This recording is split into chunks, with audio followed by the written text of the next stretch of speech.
اگر ہم غوث پاک کے ماننے والے ہیں اور ہم ابھی بچے ہیں تو ہمیں غوث پاک کے اس بچپنے کے اس واقعات سے ہمیں عبرت حاصل کرنا چاہیے اور تعلیم کے لیے قد و کاوش کرنا چاہیے۔ ہمارے اور آپ کے بچے 7 سمندر پار جاتے ہیں دولت لانے کے لیے، پیسے لانے کے لیے، جا کر وہاں سے کما کر لائیں گے، گھر بنائیں گے، مگر بڑے پیر دستگیر روشن ضمیر سیدنا غوث پاک رضی اللہ تعالیٰ عنہ نے گیلان جو آپ کا وطن آبائی تھا اس کو جب چھوڑا ہے تو پھر گیلان گئے ہی نہیں، گیلان گئے ہی نہیں بلکہ بغداد آئے اور بغداد میں علم حاصل کیا اور وہیں کے ہو کے رہ گئے۔ اسی لیے آپ کو جیلانی عدم گیلان لفظ ہے، اس لیے کاف عربی میں نہیں تو جیلانی کہا جاتا ہے اور بہت سے لوگ گیلانی بھی کہتے ہیں۔ وطن تعلیم، وطن تبلیغ، وطن تدریس اور روحانیت کے فیوض و برکات تقسیم کرنے کا جو آپ کا وطن ہوئے بغداد شریف ہے۔ سبحان اللہ، آپ کو بغداد سبحان کہتے اللہ۔ ہیں۔ حضرت بڑے پیر دستگیر بچپن ہی سے آپ نے عوام کے سامنے اپنی زندگی ایسے پیش کیا کہ ڈاکوؤں نے توبہ کیا، چوروں نے چوری سے توبہ کیا، شرابیوں نے شراب چھوڑا، زانیوں نے زنا چھوڑا، جھوٹ بولنے والوں نے جھوٹ بولنا چھوڑا، مکاروں نے مکر و فریب چھوڑا۔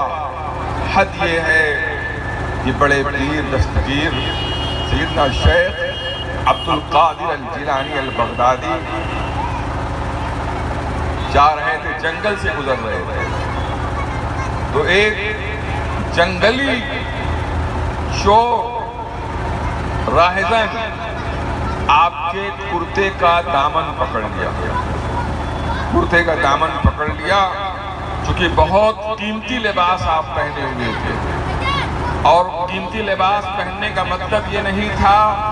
کہ عوام میں اپنے روب و ہیبت کو قائم رکھا جائے، بلکہ مقصد یہ ہوتا تھا کہ غریب بیچارے اچھے کپڑے نہیں پاتے ہیں تو ایک دن پہن کر اتار دوں گا، شام کو تو غریبوں میں تقسیم کر دوں گا تاکہ غریب بھی اچھے کپڑے پہن لیں، غریب بھی اچھے کپڑے پہن لیں۔ تو اس شخص نے، راہزن نے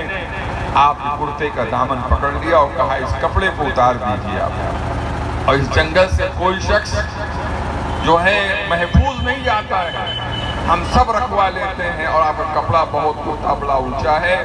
بڑا قیمتی ہے، اس کپڑے کو آپ دے دیجئے مجھے، اتاریے اس کو۔ تو بڑے پیر نے اتنا ہی کہا کہ اللہ اس نے عبد القادر کا دامن پکڑا ہے، سبحان اللہ، سبحان اللہ، قادر کا دامن پکڑا ہے، اگرچہ نیت صحیح نہیں ہے، غلط نیت ہے، مگر یا اللہ اب اس کے ہاتھ سے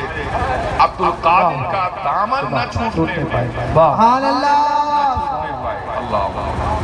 تو بس فوراً اس نے چھوڑ دیا اور کہا توبہ کر، توبہ کر۔ اس لیے آج کی اس جلوس غوثیت مآب سے آپ سب کو یہ درس دیا جاتا ہے کہ اگر آپ بچے ہیں تو تعلیم حاصل کر کے غوث پاک کی بارگاہ میں خراج عقیدت پیش کریے، اگر آپ جوان ہیں، ادھیڑ عمر کے ہیں تو غوث پاک کی سیرت تقویٰ کو اختیار کر کے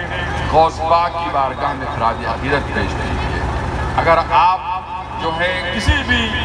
زندگی کے کسی بھی شعبے سے تعلق رکھتے ہیں تو اس شعبے میں غوث پاک کی زندگی کو اپنے لیے نقطۂ حسنہ بنائیے۔ یہی پیغام